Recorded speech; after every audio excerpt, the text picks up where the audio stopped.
Hello bachcho, let's see this question. Organic liquids A and B have vapor pressures P naught A and P naught B as pure liquids.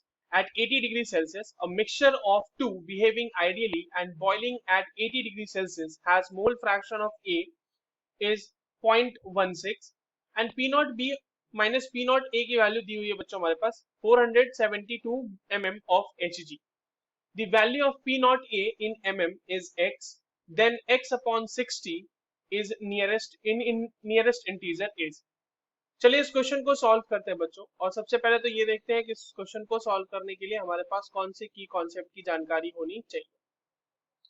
देखो ये जो सवाल है हमारे पास बच्चों, ये बेसिकली रॉल्स लॉ का सवाल है, और रॉल्स लॉ के अकॉर्डिंग हम जानते हैं कि अगर टोटल वेपर प्रेशर है हमारे पास, तो टोटल वेपर प्रेशर होता है दो कंपोनेंट में, पी नॉट ए इंटू उसका mole fraction plus P naught B into उसका मोल फ्रैक्शन। ठीक है, थोड़ा सा इस क्वेश्चन में मतलब इस इक्वेशन को थोड़ा सा और मैथमेटिकली हम लोग सॉल्व कर लेते हैं। देखिए टोटल प्रेशर हो जाएगा पी नॉट ए, और हम काई ए को मतलब मोल फ्रैक्शन ऑफ ए को लिख सकते हैं 1 माइनस काई बी।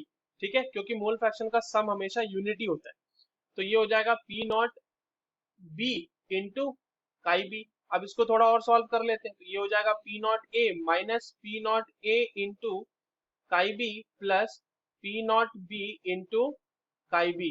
ये वैल्यू कितनी आ जाएगी बच्चों, पी नॉट ए, और ये हो जाएगा plus chi B into P naught B minus P naught ए।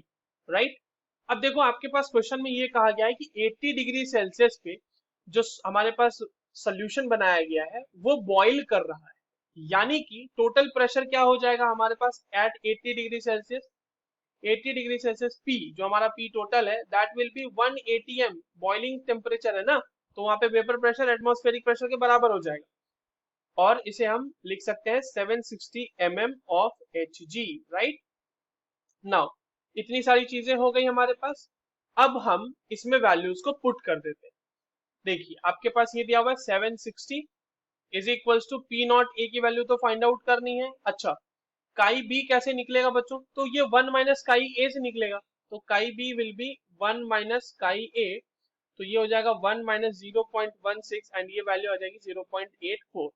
तो पी नॉट ए प्लस 0.84 इंटू 472, ये वैल्यू तो प्रोवाइडेड है हमारे पास क्वेश्चन में। तो पी नॉट ए की वैल्यू कितनी आ रही है अब हमारे पास, देखिए ये हो जाएगा 760 माइनस 396 396.48, और ये वैल्यू आपके पास ऑब्वियसली बच्चों mm ऑफ Hg में आएगी।